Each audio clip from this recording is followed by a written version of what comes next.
Prebrala bom eskimsko ljudsko pravljico z naslovom Potovanje k soncu.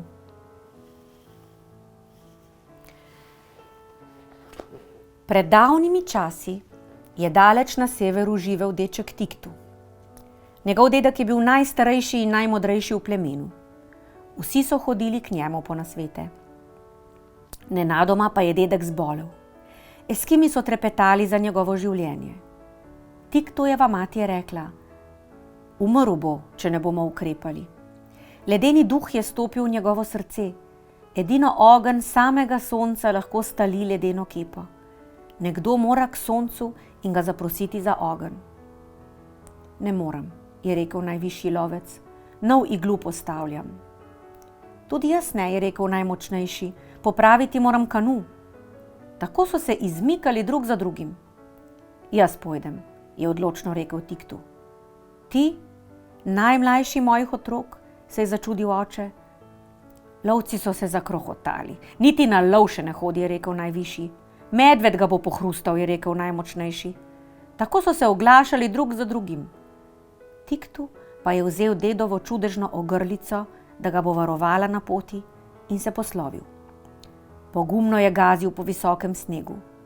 Nenadoma je zaslišal glas. Kdo si? Tiktu sem, kdo si pa ti? Obrni se, je zaprasketal glas. Tiktu se je obrnil in zagledal velik ledenik. Kam greš, ga je ta vprašal. Sonce, grem prosit za malo ognja, da bo stopil ledenega duha v dedkovem srcu. Grem prav? Ne vem. Sonce je pretoplo zame, je rekel ledenik. Pomagala ti bo morska deklica. Primi se za dedkovo ogrlico in z njo prideš do nje. Tiktu se je zahvalil dobremu ledeniku in naredil vse, kar mu je ta rekel. In že je priletel do morja. Tam ga je čakala morska deklica. Tudi njej je povedal, da gre k soncu. Pogumen si, da si se odpravil na tako potovanje. Žal sonce nikoli ne posije pod morsko gladino, zato ne vem poti do njega. Zagotovo pa ti bo lahko pomagal njegov brat Mesec. Le primi se ogrlice in poletel boš k njemu. Tiktu je letel dolgo, zelo dolgo in vse više in više, dokler ni prispel do lebdečega oblaka. Na njem je stal iglu, pred njim pa je sedel Mesec. Žalostno je gledal v tla. Ko je Tiktu prišel do njega, se ga je močno razveselil. Tako dolgo ni bilo nikogar k meni, ostani tu z mano. Ne morem, iti moram k soncu, poznaš pot? Vsako noč ga lovim, pa ga ne morem ujeti, je rekel Mesec. Toda sedi na moje sani, moj pes te bo peljal k njemu. Res je Tiktu sedel na sani in s psom sta zdirjala proti svetlobi, ki se je širila in večala.